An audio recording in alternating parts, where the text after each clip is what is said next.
On a chilly November night 2 years ago, a Ford Explorer was charging down a California highway. The 16-year-old driver and 3 of his friends were returning from a concert in Los Angeles. These young people were good students, gifted athletes, talented artists and musicians, and none were drunk or impaired by drugs. They were, however, driving too fast, and the driver lost control of the car. The car went into a ditch and hit a tree. The driver and 1 passenger were killed. The other 2 passengers escaped with severe injuries. One of these passengers was my nephew.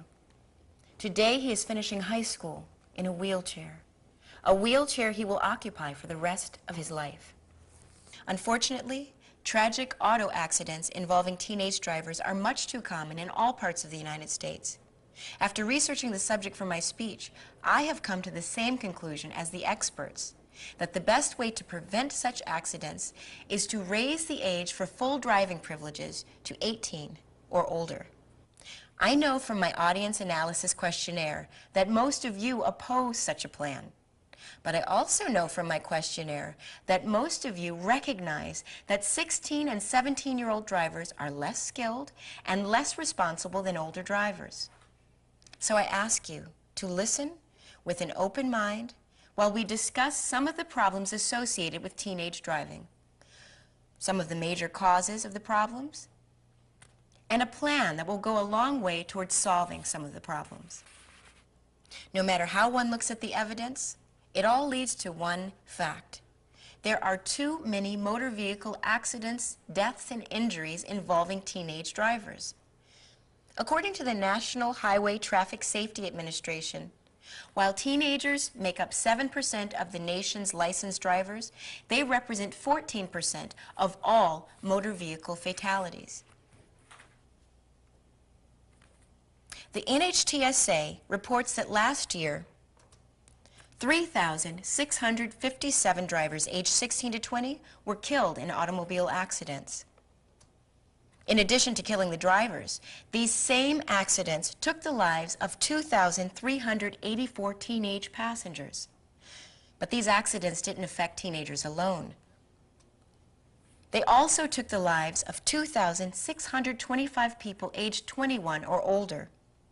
So the total number of people killed last year in automobile accidents involving teenage drivers was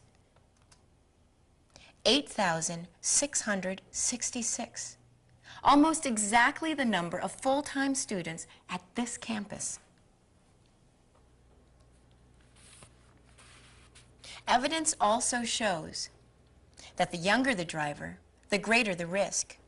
According to the Insurance Institute for Highway Safety, 16-year-olds have the highest percentage of crashes involving speeding, the highest percentage of single vehicle crashes, and the highest percentage of crashes involving driver error.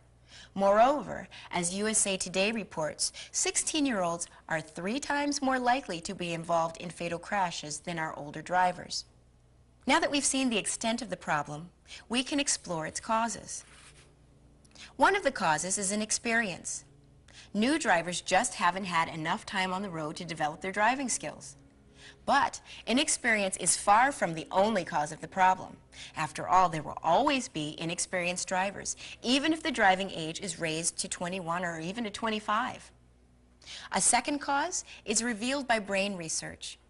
Findings from the National Institute of Mental Health show that the brain of an average 16-year-old has not developed to the point where he or she is able to effectively judge the risk of a given situation.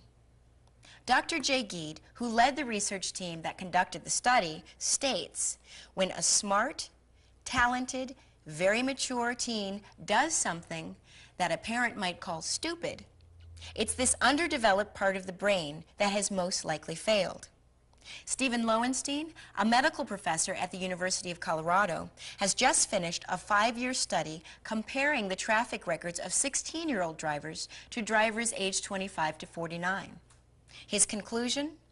Deliberate risk-taking and dangerous and aggressive driving behaviors predominated among the 16-year-olds. A third cause of motor vehicle fatalities among teenage drivers is night driving. According to the Washington Post, when 16-year-olds get behind the wheel of a car after dark, the likelihood of having an accident increases several times over.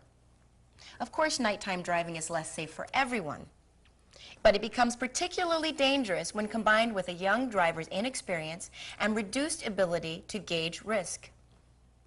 Finally, there is the presence of teenage passengers in the car. We all know what it's like to drive with our friends. The stereo's up loud, cell phones are ringing, everybody's laughing and having a good time. The problem is that all these factors create distractions. Distractions that too often result in accidents, injury, and death. Alan Williams, chief scientist at the Insurance Institute for Highway Safety, reports that one teenage passenger doubles the risk of a fatal crash. With 2 or more passengers, the risk is 5 times greater. Remember my nephew's accident I mentioned at the start of my speech? There were 3 passengers in the car. So the extent of the problem is clear. So too are its causes. What steps can we take to help bring about a solution? First, we need a national policy that no one can receive a learner's permit until age 16, and no one can receive full driving privileges until age 18. This will allow 16-year-olds time to gain driving experience before having an unrestricted license and to reach a stage of brain development where they are better able to handle the risk and responsibility of driving. Second, we need to restrict nighttime driving so as to keep younger drivers off the road when conditions are riskiest. Some states have tried to address this problem by banning teenagers from driving after midnight or 1 a.m. But as the Insurance Institute for Highway Safety reports, these laws don't go far enough. According to the Institute, we need a 9 p.m. or 10 p.m. limit until drivers reach the age of 18. Third, we need to restrict the number of teenage passengers in cars driven by younger drivers. In fact, says Kevin Quinlan from the National Transportation Safety Board, passenger restriction is the first and foremost measure you can take to reduce teenage driving fatalities. According to Quinlan, the optimal policy would be to bar drivers age 17 or younger from having any passengers in the car unless the riders are adults or family members. Drivers from the age of 17 to 18 should not be allowed to carry more than 1 teenage passenger. Now, I know all of this might sound harsh and perhaps inconvenient, but the evidence is clear that it would save a significant number of lives. If you want to discuss harsh, said one father whose 17-year-old son died in an accident 3 years ago, I can talk to you about harsh. It's being awakened at 2:30 in the morning by the State Patrol, telling you that your son has just been killed. Everyone in this room has lived to college age, but this year alone, thousands of teenage drivers will not live that long. And they won't live that long due to factors that we can prevent. There's no way to solve all the problems we encounter on the road. But we can do something to help save the lives of younger drivers and make the roads safer for all of us. As I said earlier, this might sound harsh or inconvenient, but I know my nephew would gladly trade both for the chance to walk again.